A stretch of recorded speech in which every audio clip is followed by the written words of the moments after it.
ही था, मेरी बात समझिएगा, मालती को अगर मरना ही था तो काली जगदीशपुर ना जा करके वो अपने मायके उमरी कला में, और ना ही 4 दिन पहले जब वो होटल में थी, किसी होटल में उसका वीडियो वायरल हुआ था, तो उसी होटल में वो फंदे लगा करके मर सकती थी।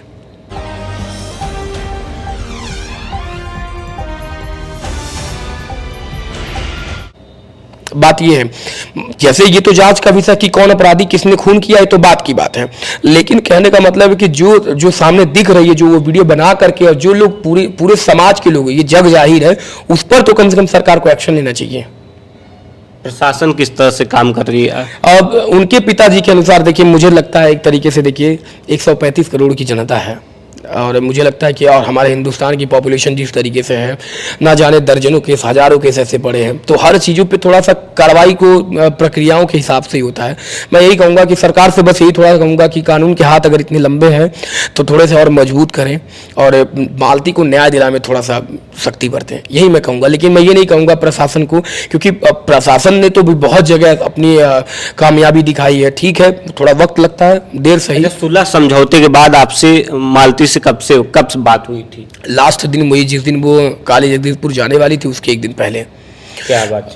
बात ये हुई थी कि भैया ऐसा बा कि अब परेशान सब जनी ना होइया, और हम काली जगदीशपुर जाता ही, और क्या नाम है कि शायद ध्यान देने दीजिए, हाँ, बात ये हुई कि भैया अब ऐसा बा क्यों परेशान होने जरूरत नहीं, अब हम जाबे, अब हमें चाहे मारे चाहे गरियावा, भगवान अब जौन भी बा हमारी किस्मत में हम लिखल बा हम वहीं रहा। अब यही बात लास्ट हुई थी, यही बात ही लास्ट थी। उसके बाद फिर उस मालती का ना हम चेहरा देख पाए दोबारा, और ना ही हम उससे कोई सामने से बात कर पाए। अच्छा, जैसे मालती का जो यूट्यूब चैनल है वो किसके टेक ओवर में है? जो पैसा आता तो कहाँ जाता था? मालती का पैसा अमरनाथ के चैनल में आता था, अमरनाथ हर महीने उनको पैसा दे देते थे। हाँ, बिल्कुल सही है, को नहीं जाता था। इस बार जो मालती का पैसा आया वो भी मालती जी के पिता को वो पैसा मिल चुका है, क्योंकि बहुत सारे अभी जैसे तेरावी वगैरह होने वाली है, तो अमरनाथ ने अपनी इंसानियत दिखाई उनके पिताजी के हाथ में, क्योंकि भाई उनके ससुराल वालों से कोई आर्थिक मदद है ही नहीं, कोई उनके साथ खड़ा नहीं होना चाहता, तो मुझे लगता है कि इनके पिताजी के हेल्प में सारी चीज़ें होनी चाहिए। बहुत अच्छा है ये। जो पोस्टमार्टम रिपोर्ट आई आपने देखी होगी, क्या कुछ है उसमें?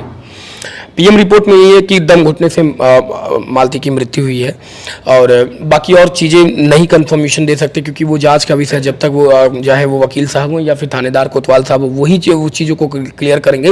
लेकिन ये हुआ कि हैंगिंग का केस है, यहाँ पे फंदा लगाया गया हुआ है, और पोस्टमार्टम में यही क्लियर है कि मालती के गले में फंदा हुआ है। अब ये कंफर्मेशन तो बाद में पता आएगा कि किसी ने लगाया है या उसने खुद लगाया, लेकिन यह फंदे लगने से मौत हुई है। अच्छा, उनके पिताजी ये भी कह रहे थे कि जो पंखा है, जो आप बार बार इस चीज़ का जिक्र कर रहे हैं कि जो पंखा है वो उसकी ना तो पत्ती टेढ़ी होती है, ना जो साड़ी होती है, ना तो वो इधर उधर होती है, और जिस कमरे में ये घटना हुई उस कमरे में कोई कुंडी भी नहीं थी। सच कहें आपको, 3 दिन से मेरी तबीयत ख़राब थी, ये सबको पता है, इसलिए मैं इतना कोई वीडियोस वगैरह डाल रहा हूँ। जब ये कुछ चीज़ इन सब चीज़ों में सारी वीडियोस में देख रहा था, तो ये वीडियो मेरे सामने भी आई थी। तो अगर मान लीजिए एक तरीके से अगर वो फंदा उतना पर लगा हुआ, तो मालती जब वो साड़ी लपटी हुई है पूरी नीचे तरीके से, तो उनके पिता का यही सवाल है ना कि अगर कोई फंदा लगाता है तो पहले स्टूडियो में जाएगा क्यों? अगर स्टूडियो में जाएगा तो पहले बरामदे में क्यों? और अगर कोई मरी रहा तो पहले फंदे पे। ये 3 जगह जो लाश को छेड़छाड़ है, तो इसको तो सरकार को यानी प्रशासन को इसको गुत्थी को सुलझाना चाहिए ना। तो मेरे हिसाब से ये सबसे पहला आप सभी जनता से ये सवाल है कि जब तक प्रशासन इस चीज़ों को लेकर के सख्ती नहीं बरतती है, मालती के पिताजी को न्याय मुश्किल है। और आपने अभी कहा कि कुंडी उंडी, तो उनके पिताजी भी कह रहे हैं, एक बाइट में उनकी मौसी कहती है बाहर से कुंडी बंद, अंदर से कुंडी बंद था, उसको तोड़ा गया है। फिर उनके पिताजी कह रहे हैं कि 4 दिन पहले कुंडिया तुरल गया है, पहले भी।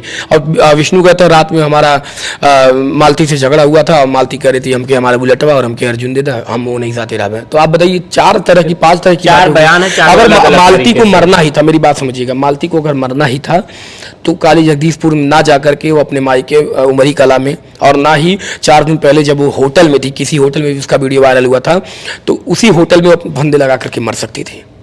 मेरे कहने का ये मतलब है। लोग ये भी कह रहे हैं कि अगर विष्णु के परिवार या विष्णु कोई ऐसा जिस तरह से आरोप लग रहा है, ऐसा करना होता तो ये हादसा कहीं भी हो सकता, तो फिर घर वही तो हम भी कह रहे हैं आपसे। तो अब यहाँ खासकर बात मालती की, अगर मालती को फंदा लगाना ही था तो कहीं और पे भी लगा सकती है। बात ये थी। आखिर उसी घर में जाकर अब ये भी हो सकता, मैं ये भी कह दूं, हो सकता मालती को उनके परिवार को फंसाना था। एक बात मैं कह रहा हूं, अगर ऐसा है, लोग सवाल अगर कर रहे हैं तो मैं कह रहा हूं चारों तरफ से बात की जाए। हो सकता मालती को उनके परिवार को फंसाना था, तो फिर वहां जाकर के उनकी मृत्यु हो गई।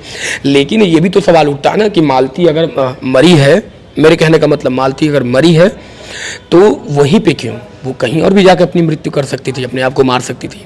ये तो सब तो जांच का विषय है पूरी तरीके से। मालती का अगर उसके गले में फंदा पाया गया है तो ये जांच का विषय, किसी ने लगाया या उसने खुद लगाया, वो तो बात की बात है।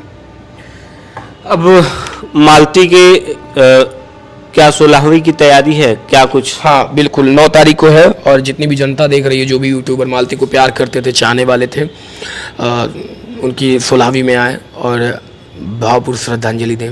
यही सबसे कहूँगा, भगवान मालती की आत्मा को शांति प्रदान करें। मालती नहीं रही इस दुनिया में। मालती के साथ ही कहा जा रहा है कि गोलू भाई ने कहा कि 50% राज दफन हो गया। हालांकि दहेज उत्पीड़न का मुकदमा विष्णु चौहान पर दर्ज हो चुका है मालती के पति पर। जिस तरह से आरोप और प्रत्यारोप का लगातार दौर चल रहा है और मालती के पिता लगातार न्याय की गुहार लगा रहे हैं। प्रमोद गुप्ता, जय भारत, संत कबीर नगर।